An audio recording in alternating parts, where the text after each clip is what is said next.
بسم اللہ الرحمن الرحیم۔ السلام علیکم۔ طارق جاوید کھوکھر ایڈوکیٹ، امید کرتا ہوں آپ سب ٹھیک ہوں گے۔ اللہ پاک سب کو اپنی حفظ و امان میں رکھے۔ لا فار یو چینل کو سبسکرائب کر لیں، لائک شیئر کومنٹس کریں اور اپنی رائے کا اظہار بھی کریں۔ تو ابھی ہم بات کر لیتے ہیں کہ جی شعیب شاہین پی ٹی آئی کے جو وکیل ہیں انہوں نے اہم گفتگو کی ہے جو ججز کا سائفر کیس کے اور جو دلاور ہمایوں جج تھے ان کے کنڈکٹ کے اوپر اور سیاسی حکمت عملی کے اوپر ان کے اوپر سوالات ہوئے ہیں اور اس کو انہوں نے جواب دیا ہے۔ پہلے سن لیتے ہیں کہ انہوں نے کیا جواب دیا ہے، پھر اس کے بعد اس کے اوپر تبصرہ کر لیتے ہیں۔ آخر تک ویڈیو دیکھیں تاکہ آپ کو پوری بات کا معلوم ہو سکے کہ انہوں نے کون سے اہم سوالات ان پر ہوئے اور ان کا کیا جواب دیا اور پی ٹی آئی کی کیا اسٹریٹجی انہوں نے بتائی ہے۔ ہائی کورٹ اس کے خلاف ایکشن بھی لے سکتی ہے اور اس کو نوکری سے بھی نکال سکتی ہے۔ اس میں تو آن دی فیس آف اٹ اگر جو ایلیگیشنز ہیں ان کے خلاف وہ پروو ہو جاتے ہیں تو انہوں نے نہ صرف سپریم کورٹ کے فیصلے کو وائلیٹ کیا، ہائی کورٹ کے فیصلوں کو وائلیٹ کیا، قانون کو وائلیٹ کیا، لا کو وائلیٹ کیا، تو یہ چیزیں جب ثابت ہو جائیں گی فائنلی تو اس بات کا امکان ہے کہ اس جج کے خلاف مس کنڈکٹ کی بنیاد پر پروسیڈنگز ہو سکتی ہیں اور اس کے خلاف ایکشن ہو سکتا ہے۔ تو یہ بتائیں گے کہ اے ایس جے جو ہمایوں دلاور صاحب ہیں ان کے اگینسٹ کوئی پی ٹی آئی یا عمران خان ظاہر لگتا ہے اس کیس کے حوالے سے اس کے اندر جو الزامات ہیں، جو گراؤنڈز ہیں اور جس طرح کی ان کی ججمنٹ ہے وہ اٹ سیلف ثابت کرتی ہے کہ ان کے خلاف ایکشن ہو سکتا ہے، لیکن اس فائنل ججمنٹ کے بعد۔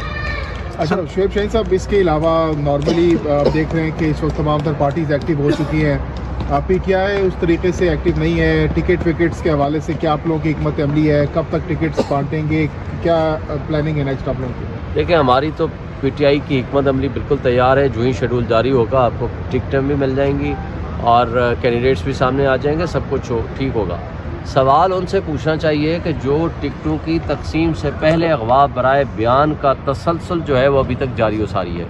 ایک شخص کو اٹھا لیا گیا آج سے 8 دن پہلے اور برآمدگی آج کورٹ میں دینی تھی۔ انہوں نے مانگے تھے کہ آپ ایفیڈیوٹ دیں I G, S S P and D I G کہ واقعی آپ نے ان کو نہیں اٹھایا، لیکن وہ اس سے پہلے کہ وہ آ کر کے بیان دیں انہوں نے برآمدگی کہاں سے کر دی؟ اگر وہ ملزم تھا یا اس نے کوئی جرم کیا تھا تو اس کو عدالت میں پیش کرتے 24 آورز میں۔ علی نواز وان کی میں بات کر رہا ہوں، تو وہ برآمدگی کہاں سے کر رہے ہیں؟ جہانگیر ترین کے گھر سے۔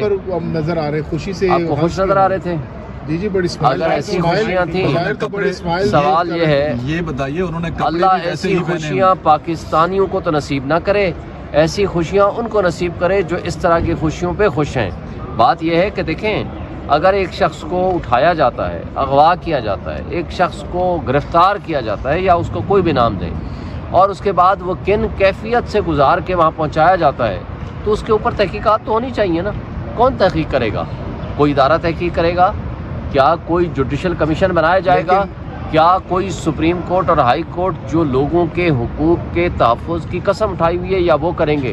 اور اگر نہیں کریں گے تو یہ سلسلہ نہ رکنے والا نہ تھمنے والا، جو چاہیں آپ کر لیں جب کسی کی کسٹڈی میں۔ یہ بھی کہا جا رہا ہے کہ کوئی آپ کا پلاننگ ہے، چونکہ کل خبر یہ سامنے آئی تھی کہ عمران خان نے وکلا کے نام مانگے، 200 سے زائد وکلا جو انتخابات کنٹیسٹ کرنے جا رہے ہیں۔ دیکھیں یہ ہماری ٹیمیں کام کر رہی ہیں اس کے اوپر، آپ فائنل اپروول خان صاحب دیں گے اور انشاءاللہ تعالی جو کور کمیٹی، ہماری کمیٹیز اور اس کے اوپر خان صاحب کی مشاورت کے ساتھ جو ہی الیکشن شیڈول آئے گا تو فائنل آپ کے سامنے لسٹیں آ جائیں گی۔ لیکن ہاں اگر کسی کے خلاف مقدمہ ہے، پرچہ ہے، کسی کے خلاف پروسیڈنگز ہیں تو آپ قانون کے مطابق آپ ایکشن لیں، عدالت میں پیش کریں، let the court show decide.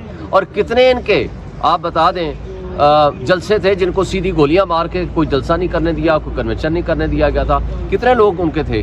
یہ سارا ڈرامہ کرتے ہیں۔ دیکھیں وہ جب جہانگیر ترین اگر کسی کو لایا تھا یا کوئی آیا تھا تو دیٹ واز دی ٹائم کہ جب الیکشن ہو گیا اور وہ انڈیپینڈنٹ اگر کوئی لوگ تھے اور اپنی مرضی سے کسی پارٹی کو جوائن کرنا چاہتے ہیں تو کریں، لیکن مجھے جو آج وقت سے پہلے الیکشن سے پہلے جو ڈسکریڈٹ ہو گئے ہیں تمام ادارے، جو ڈسکریڈٹ کر دیا ہے الیکشن کمیشن نے اپنے آپ کو بھی اور الیکشن کو متنازع بنا دیا گیا ہے، اس سے ریاست کمزور ہوگی، اس سے ادارے کمزور ہوں گے، اس سے 25 کروڑ عوام کی جو مہنگائی معاشی بدتری ہو چکی ہے اس سے نکلنے کا راستہ نہیں ہو سکتا کیونکہ سیاسی عدم استحکام میں اضافہ یہ ہوگا. تھے جی شعیب شاہین صاحب جنہوں نے ایک بہت ہی جامع گفتگو کیا ہے. ایک تو انہوں نے ججز کے جو کنڈکٹ ہیں سائفر کیس اور ہمایوں دلاور کے ججز کے اوپر ان کے مس کنڈکٹ کے بارے میں ان کو وارن کیا یا ان کے اوپر الزامات لگائے کہ ان کی نوکری بھی جائے گی اس سلسلے انہی کیسز کو لے کر. دوسرا سیاست کے اوپر،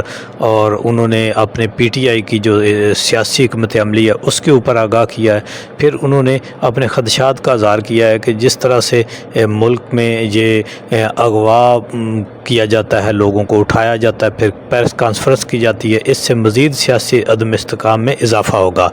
اچھے کی امید اور دعا کے ساتھ اللہ حافظ.